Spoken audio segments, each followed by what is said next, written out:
I want to share something that happened in an actual interview. This was with a property developer client of mine. And at that time, they wanted to hire a project director.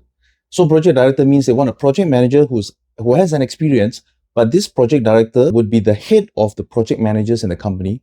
And the main aim was to have this project director be able to train these project managers to elevate them and to upskill them so that they could grow and become better project managers and maybe be project directors one day. So I was hired as an external interviewer to sit in as a neutral party. So we had the CEO, we had another director, and then we had the HR director, and then myself as the fourth and independent panel. So there are some companies who do that. They ask me to sit in as an independent interviewer. Now, of course, I'm not there to test their technical skills in terms of property development and engineering and building technology. I was there to help them with the behavioral interview, to test whether this candidate had the right soft skills and management and leadership skills that they wanted.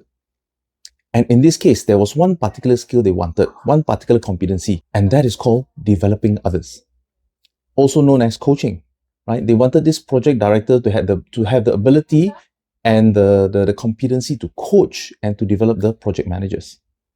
So this is what happened. They had quite a number of good candidates, and all with international experience, very experienced. Some of them even had international experience working on projects in China, in the Middle East, and as well.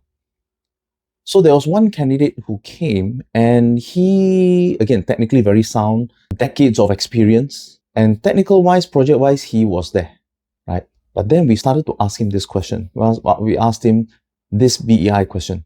Can you give us an example of a project manager that you have coached in the past? And then we followed up with questions like, can you tell me how did you coach this person? What methods did you use? What did you do specifically? And then, of course, what was the outcome? And as we were questioning and probing, and one thing about the STAR Plus technique is that once you probe and you build this rapport, and you're bringing them back to this incident, right, or this event, they go back into the moment and they start sharing openly. And sometimes they don't even realize this. So you could see he was recollecting what happened at the time and his mindset at the time. And we probed for his mindset, what he was thinking, what he was even feeling at the time. And at one point, he revealed this about himself. And I think he didn't even know it. We kept probing him, how did you coach a person? What did you say? What were the challenges you met?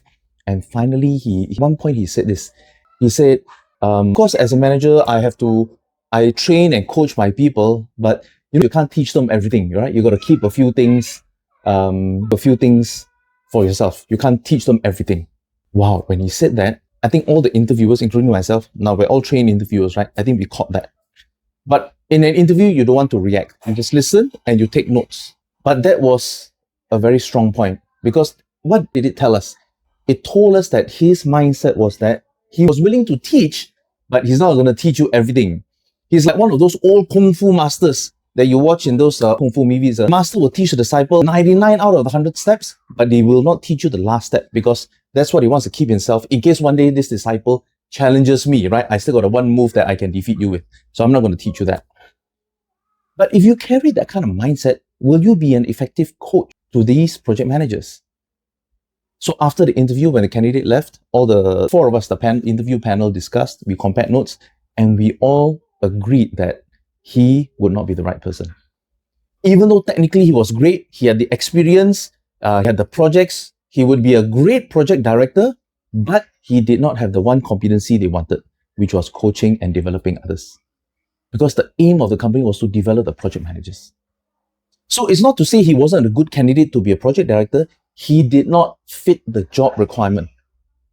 So I thought, wow, that was quite an experience. And he didn't get the job, and they chose another person who also had just as impressive, but had a lot of experience coaching and developing his subordinates with very positive outcomes. So that person got the job.